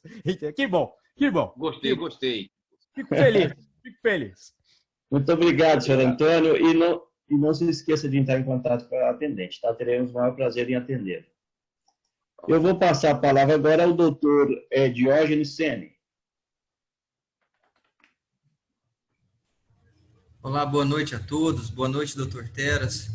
Primeiramente, parabéns pela palestra. E o seu objetivo, doutor, é só dizendo o seguinte, que aproveitando o que o colega acabou de dizer, doutor João Arlindo, só a título dentro da palestra, a questão da capelania familiar, aquilo que vai ser feito, né? Eu sugiro a todos que façam isso, porque eu fiz o curso, é fantástico, eu sou pai de um menino de 3 anos e tem feito uma diferença gigantesca já de imediato na criação que eu tenho aqui com ele, está sendo muito bom. Ao senhor, doutor Teras, a minha gratidão, porque está fazendo realmente uma diferença grande, e que tomara que todos entendam a mensagem e possam fazer também, porque o curso de capelania familiar é fantástico, viu? Doutor Teras, é uma coisa bem objetiva aqui, porque o senhor estava falando em relação a essa questão da educação em si. Por exemplo, eu queria saber o seguinte, eu não sei se é no interior, se isso acontece também na capital, mas, por exemplo, tem aquela diferença. Quem tem melhores condições financeiras entram nas universidades melhores, nas universidades federais. Quem não tem, que é aquela pessoa que trabalha, vai trabalhar à noite para estudar durante o dia e vai formar numa faculdade particular. Aí, o que acontece? A gente percebe que, na prática, independente de quem forma na faculdade particular ou na faculdade federal, depende muito da pessoa, daquilo que ela construiu durante o curso dela. Mas a pessoa, quando ela passa, ou a pessoa, por exemplo, aí ela sai aqui, por exemplo, na minha cidade aqui, a pessoa passar numa federal, eu não sei se é uma imposição da sociedade, ou isso é um costume, ela se sente melhor. Parece que, assim, quem tem dinheiro entra na faculdade federal, aí ela entra na faculdade federal, eles inventam um chapéuzinho do curso, uma placa, uma camisa, aí escreve assim, eu sou federal, eu passei na federal. Aquilo parece que, por exemplo, eu fiz faculdade particular, eu sei trabalhar, enfim, mas tudo bem, só que eu nunca entendi. E agora, como eu tenho filho, eu começo a entender, eu vejo uma palestra dessa que o senhor vê, eu acho que a pessoa que coloca eu sou federal e coloca isso como um bônus, isso aí eu acho que não é o córtex que está valendo, não, né? Eu acho que isso aí é outra situação. Queria perguntar para o senhor por que eles fazem isso é bom, isso é ruim? Como é que o senhor enxerga isso? Na verdade, Diógenes, primeiramente grato pelas suas palavras, né, em relação ao curso, né, mas eu vejo que isso tem a ver com o sistema que a gente vive, né? As escolas precisam sobreviver, né? E parte da sobrevivência de uma escola grande, ela tem um gasto absurdo no ensino médio, Diógenes. É um absurdo como é que se gasta no ensino médio. Como é que, para manter aqueles professores trabalhando, é muito dinheiro para manter o ensino médio funcionando, né?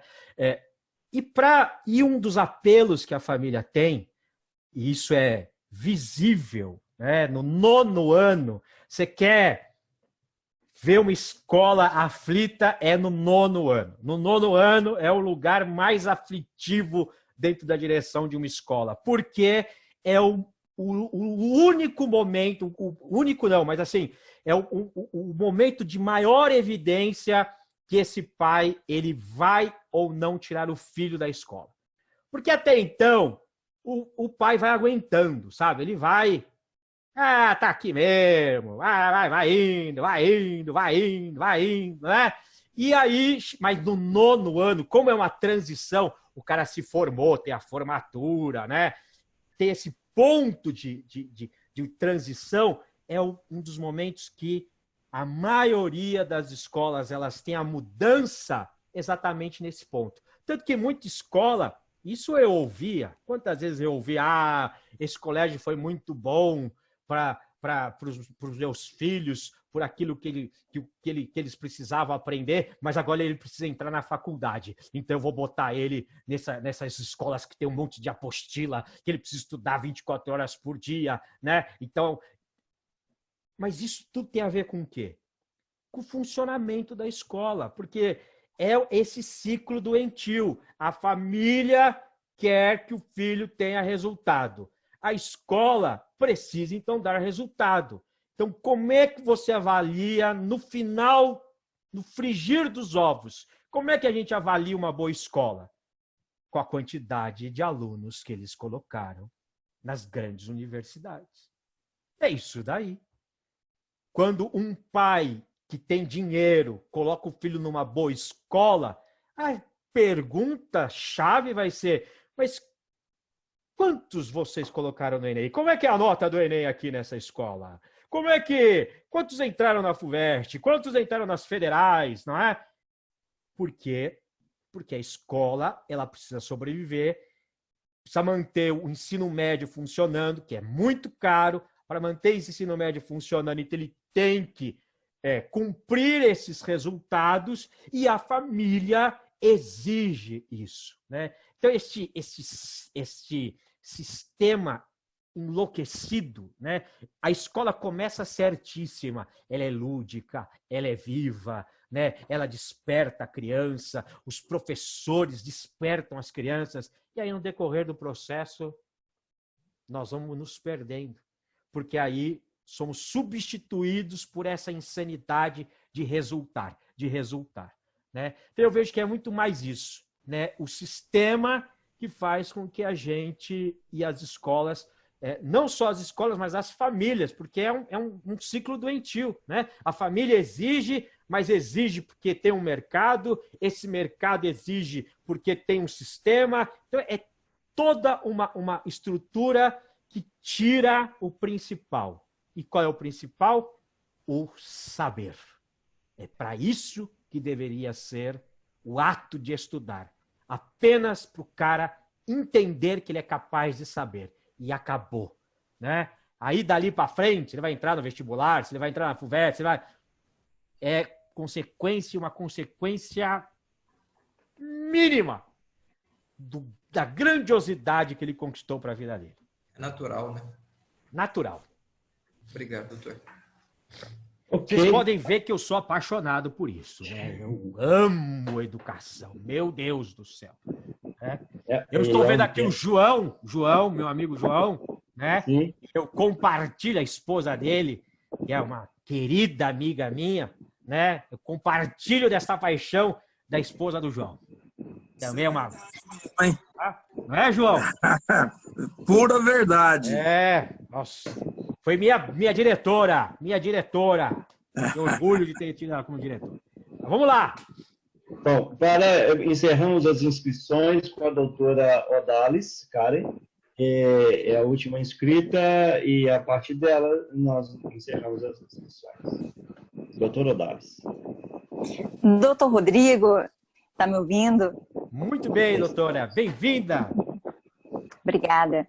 Realmente, muito obrigada pelos temas que você coloca, são fantásticos. Realmente, esse tema educação, ensino, aprendizado é uma coisa fundamental.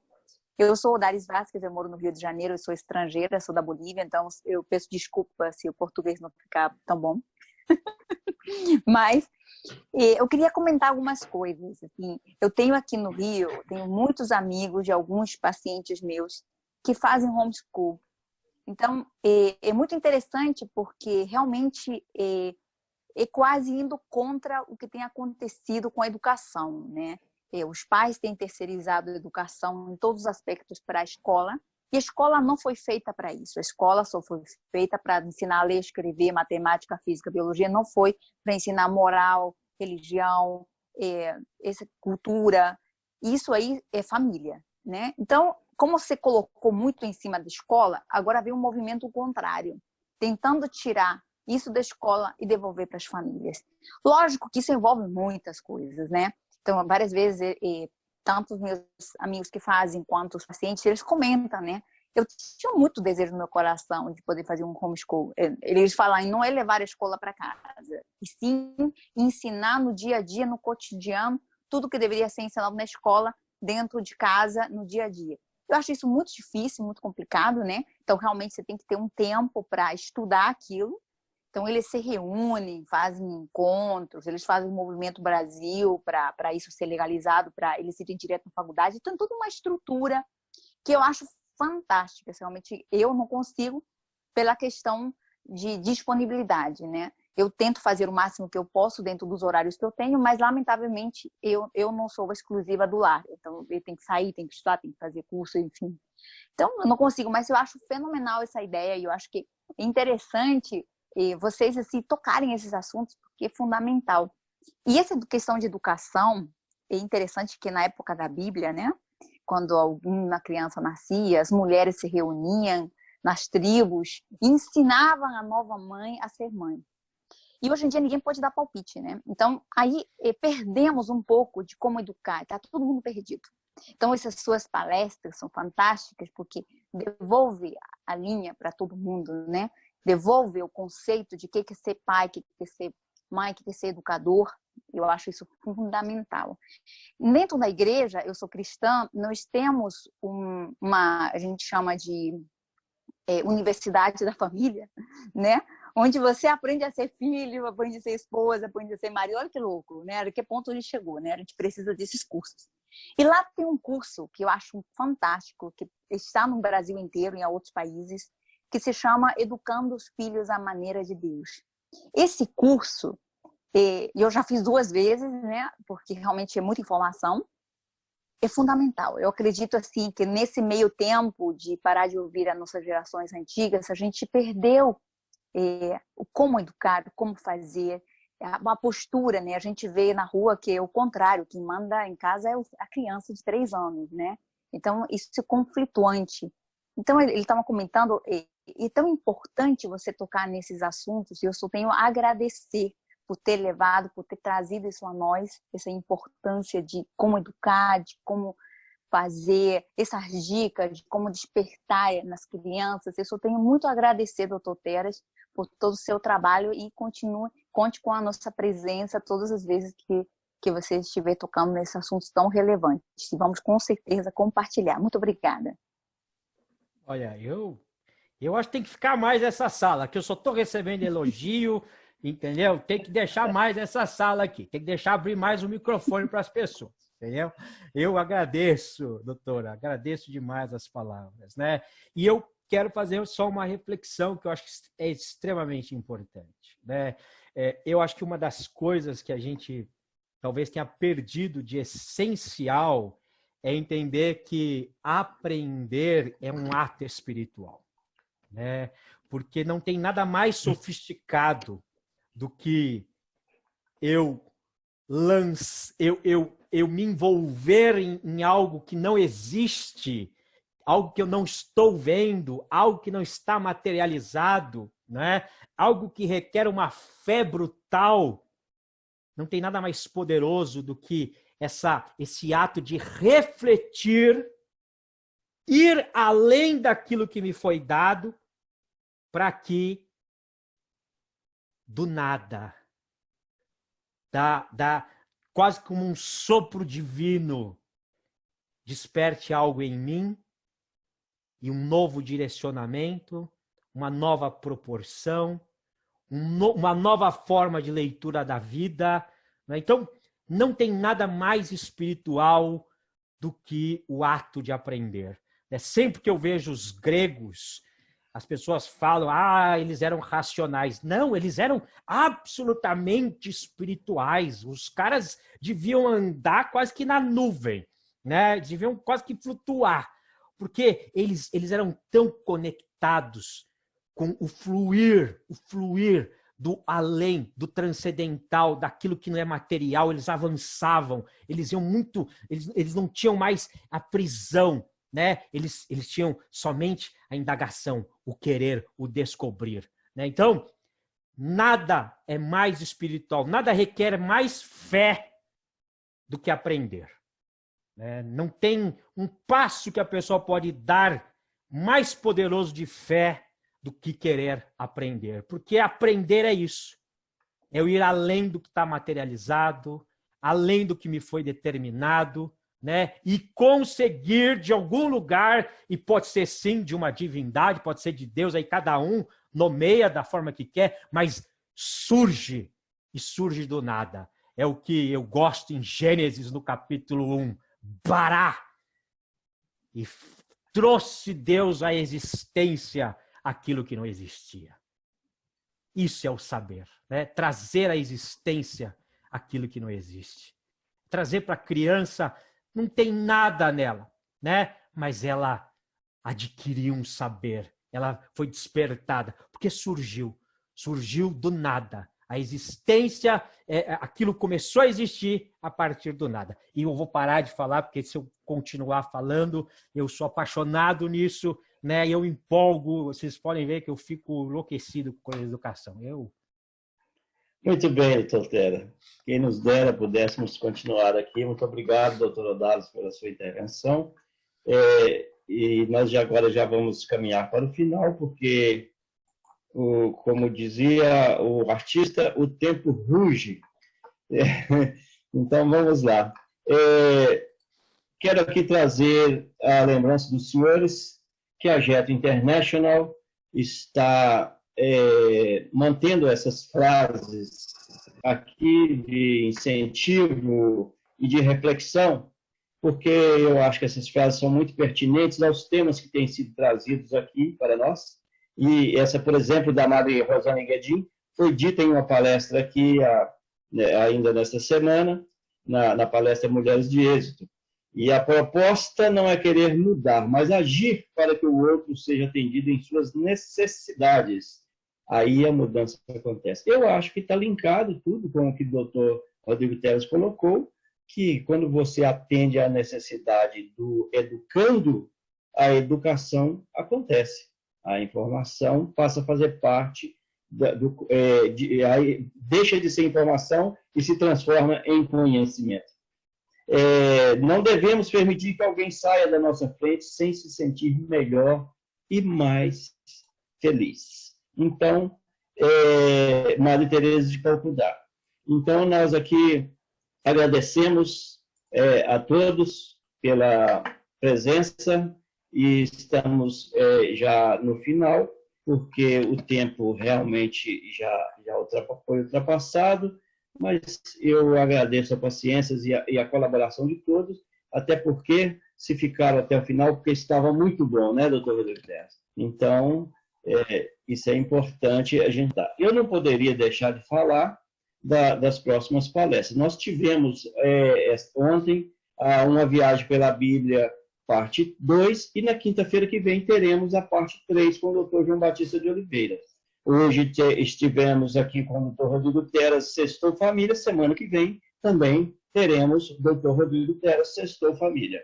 No dia 6, sábado, amanhã, às 10 horas da manhã, Florais no Mundo Atual, com a terapeuta Rose Malfatti. E também amanhã, sábado, às 17 horas, pare para ouvir Jordan Peterson. Não é pare de ouvir, é pare para ouvir Jordan Peterson. 12 regras para a vida, com o Dr. Rodrigo Teres. E assim, eu me despeço dos senhores e das senhoras, com os agradecimentos em nome da Jetro, e marcando o nosso encontro amanhã, para darmos continuidade ao nosso aprendizado, ao nosso crescimento espiritual. Muito obrigado, e os microfones podem ser abertos para as despedidas. Só um detalhezinho. Sim. Amanhã, 10 horas, a gente inaugura um novo horário, né? Então, Sim. venha. Se você, vou estar todo amassado, desliga a câmera, mas entra, né? Entra sem câmera, mas entra, descabelado, com bafo, tudo bem, né? Mas esteja conosco, porque vamos inundar, não é? Os espaços com trocas e reflexões. Então, amanhã às 10 horas, não percam. Muito bem. E assim, estamos despedidos. Muitíssimo obrigado, um bom descanso, um bom fim de semana. Aproveite o fim de semana com suas famílias e até breve.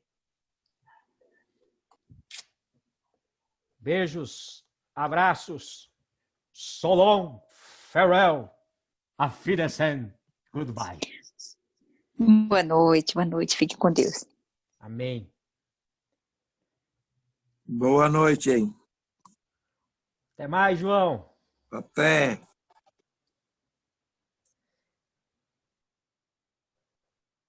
Ih, ninguém quer se despedir, viu, João? A Valéria está falando lá, mas seu microfone está mutado, Valéria. Mas tá dando tchau. Eu peço licença a todos, vou encerrar a sala. Um bom fim de semana. Fábio, trabalhar demais também cansa, viu? Grande abraço, Allen. Tá na madrugada. Boa madrugada, João. Obrigado. Abraço, Luiz Quirino. O Luiz Quirino também está lá nos States nos acompanhando. Um grande abraço. Seu Luiz Antônio. Na madrugada. Muitíssimo obrigado a todos e até breve. Até mais. Um abraço, gente.